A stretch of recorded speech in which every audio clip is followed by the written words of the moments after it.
3 military bases. That is what the Pentagon asked Brazil to provide in the Amazon region in the last 72 hours. Not joint training facilities, not temporary access agreements, permanent US military installations on Brazilian soil in the heart of the world's largest rainforest. And the stated justification was counter-narcotics operations, fighting drug trafficking, protecting the hemisphere. The same justification the United States has used to establish military presence in Colombia, Peru, Honduras, and across Latin America for the past 3 decades, except this time the answer was no, not maybe, not let us study the proposal, no. President Luiz Inácio Lula da Silva rejected the request directly, publicly, and without diplomatic cushioning, and then he signed a military cooperation agreement with China.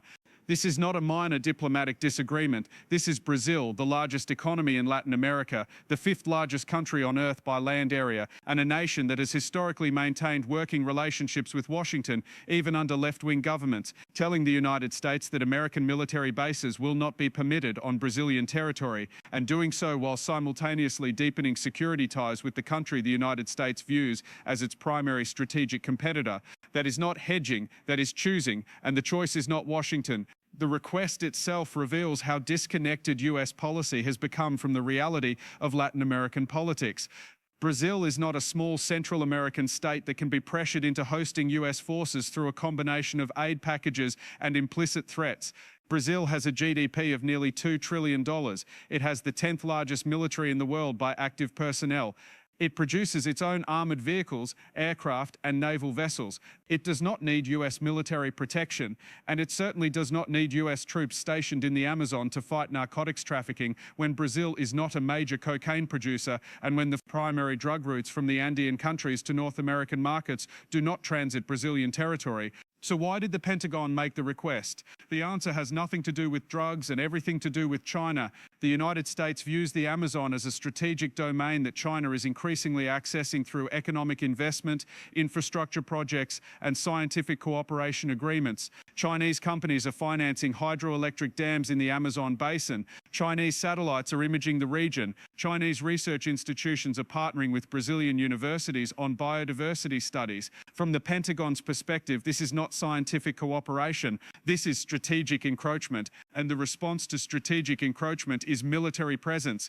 But Brazil does not see Chinese investment as encroachment. Brazil sees it as development capital. China is Brazil's largest trading partner, a position it has held since 2009. Bilateral trade between Brazil and China exceeded $160 billion in 2025. Trade between Brazil and the United States was less than $70 billion in the same period. China buys Brazilian soybeans, iron ore, beef, and crude oil. China finances Brazilian infrastructure. China provides the kind of no-strings-attached investment that does not come with lectures about human rights, environmental policy, or democratic governance. And when the United States asks Brazil to host military bases aimed implicitly at monitoring or countering Chinese activity, Brazil calculates that the economic cost of angering China far outweighs whatever security benefit US military presence might provide.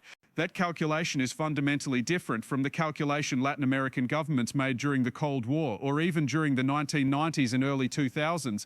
During the Cold War, the Soviet Union was not a major economic partner for Latin American countries. Aligning with Washington did not carry significant economic costs because there was no alternative economic patron. During the post-Cold War unipolar moment, China was not yet a major global economic power. So again, aligning with Washington was cost-free from an economic perspective. But in 2026, aligning with Washington means risking economic retaliation from China, and for Brazil, that risk is unacceptable. Lula's rejection of the base request was not delivered through quiet diplomatic channels. It was public. Lula stated directly in a press conference that Brazil would not become a platform for US military bases and that Brazilian sovereignty over the Amazon is non-negotiable. That phrasing is significant. By framing the rejection in terms of sovereignty, Lula positioned the US request as an infringement on Brazilian territorial control. That is the language of resistance, not partnership. It is the language that resonates with Brazilian domestic audiences who are deeply suspicious of US intentions in the Amazon and who remember the history of US military intervention in Latin America. And then, within 48 hours of rejecting the US request, Brazil announced a military cooperation agreement with China. The agreement covers joint naval exercises, defense technology exchanges, and intelligence sharing on transnational crime. The specifics are less important than the timing. The message is clear. Brazil is not refusing foreign military cooperation. Brazil is refusing American military cooperation, and Brazil is signaling that it has alternatives.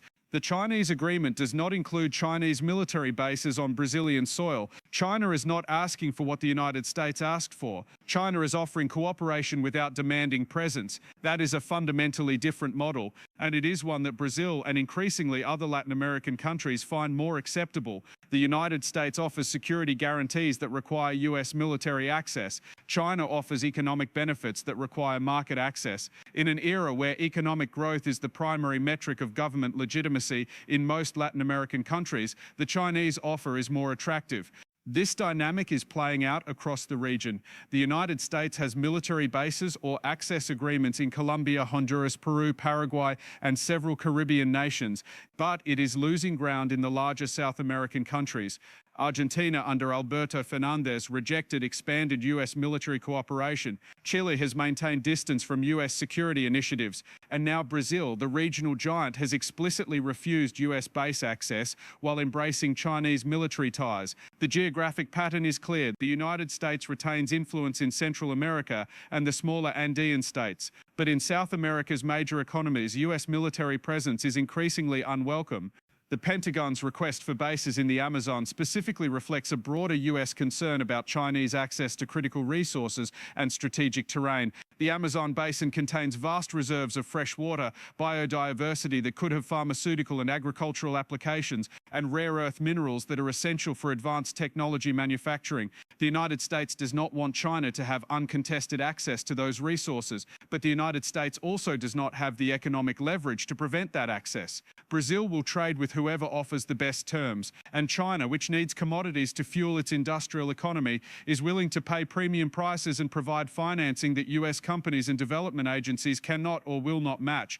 The 3 bases the Pentagon requested would have been positioned in Brazil's northern states, likely Amazonas, Roraima, or Pará. These locations would provide the United States with surveillance and rapid deployment capabilities across the Amazon basin and into neighboring countries, including Venezuela, Guyana, Suriname, and French Guiana. From a military planning perspective, the logic is sound. Amazon basing would give the United States persistent presence in a region where it currently has limited infrastructure. But from a Brazilian political perspective, the request is toxic. It implies that the United States does not trust Brazil to manage its own territory. It suggests that the United States views the Amazon as a US security interest rather than a Brazilian sovereign space, and it ignores the fact that Brazil has spent decades asserting its authority over the Amazon against international pressure to internationalize the region for environmental reasons. Lula himself has been consistent on this point throughout his political career.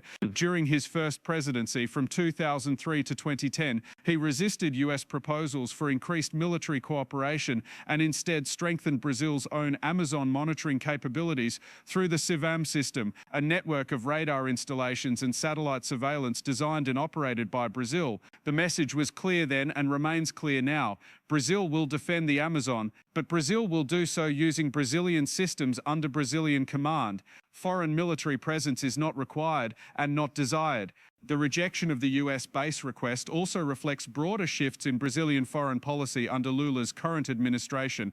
Lula has explicitly positioned Brazil as a leader of the global South and as a bridge between the West and the developing world.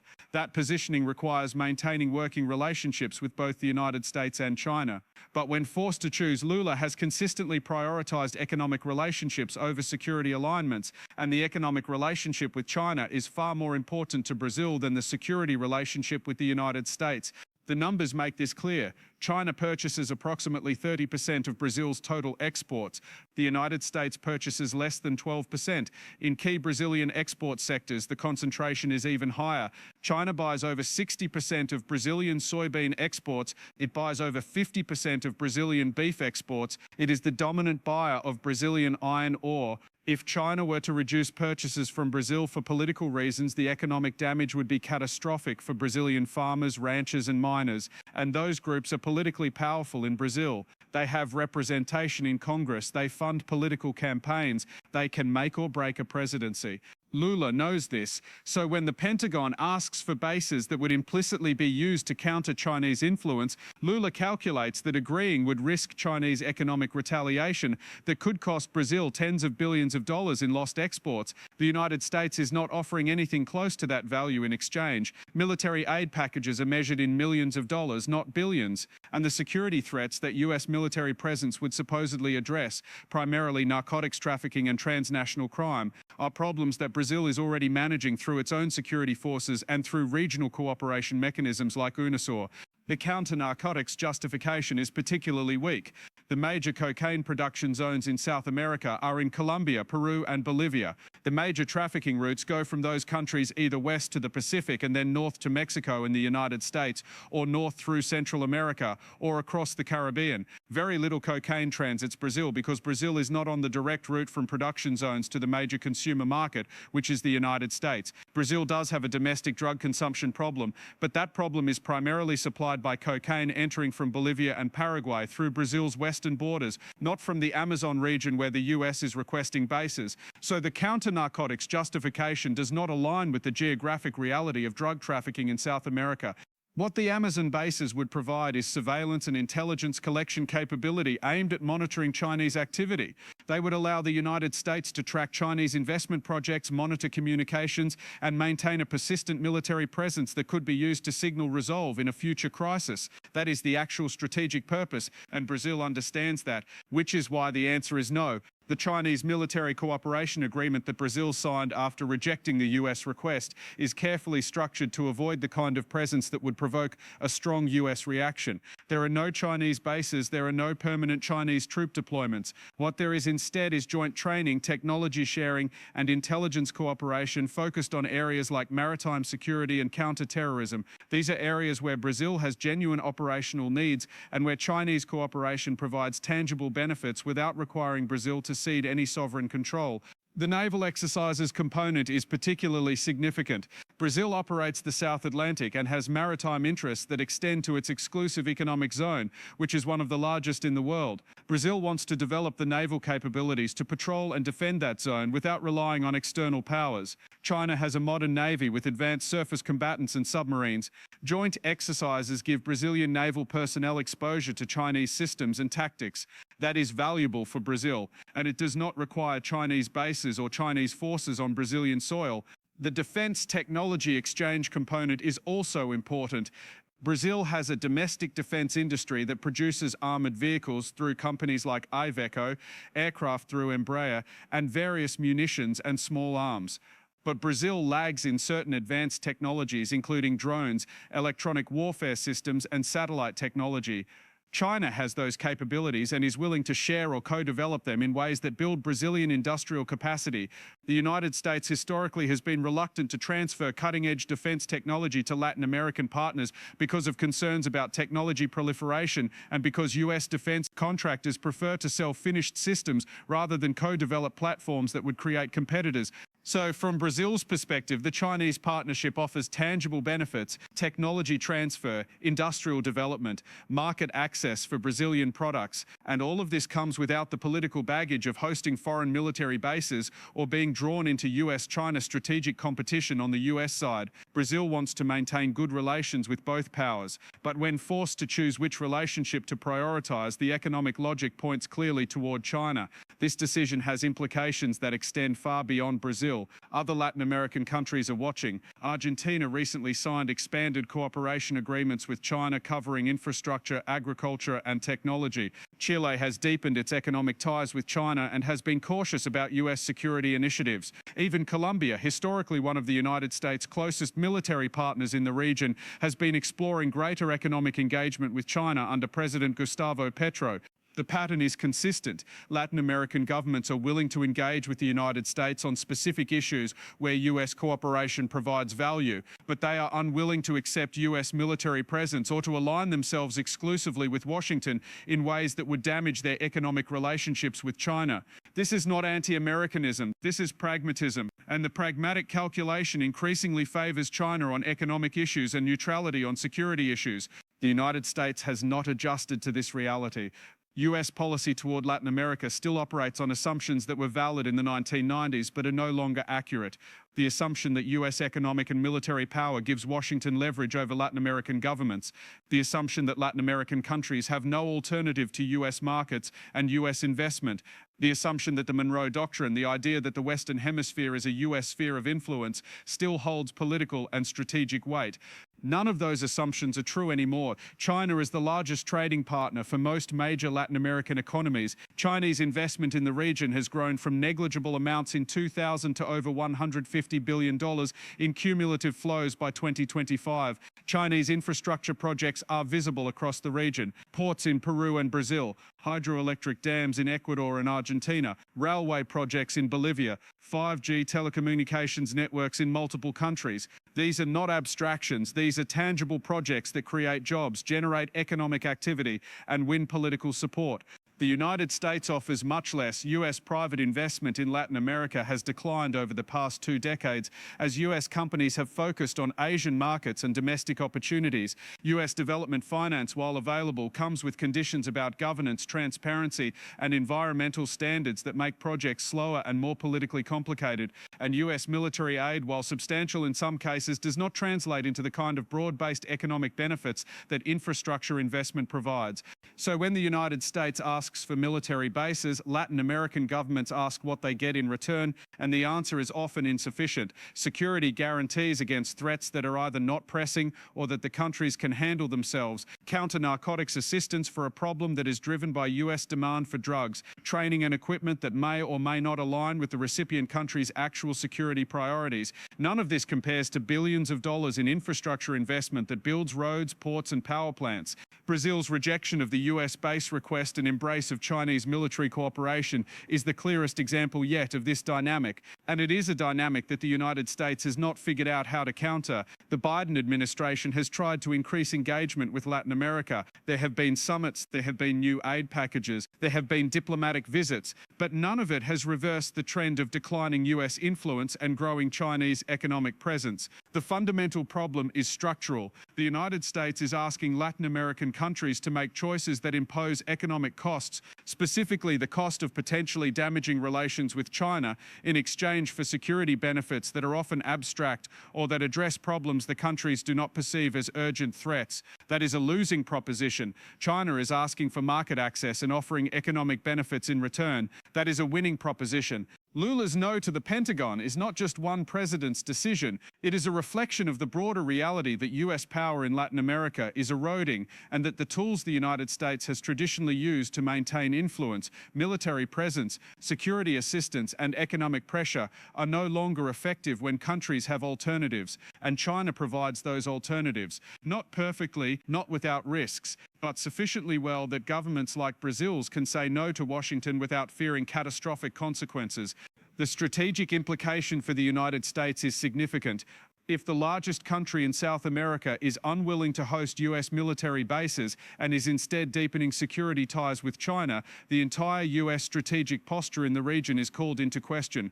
The United States cannot defend the Panama Canal or maintain Caribbean security or conduct counter-narcotics operations effectively without regional partners. And if those partners are increasingly unwilling to cooperate because they prioritize economic relationships with China, then US military planning for the Western Hemisphere has to be fundamentally reconceived. This is not a problem that can be solved with more military aid or tougher rhetoric. It is a problem that requires the United States to compete economically in a region where it has been losing ground for 2 decades. And that competition requires investment, financing, and infrastructure development at a scale that the US political system has not been willing to support. Until that changes, the pattern will continue. More rejections, more Chinese agreements, more erosion of the Monroe Doctrine until it becomes a historical curiosity rather than a strategic reality. Brazil just made that clear. 3 bases, 1 answer. No.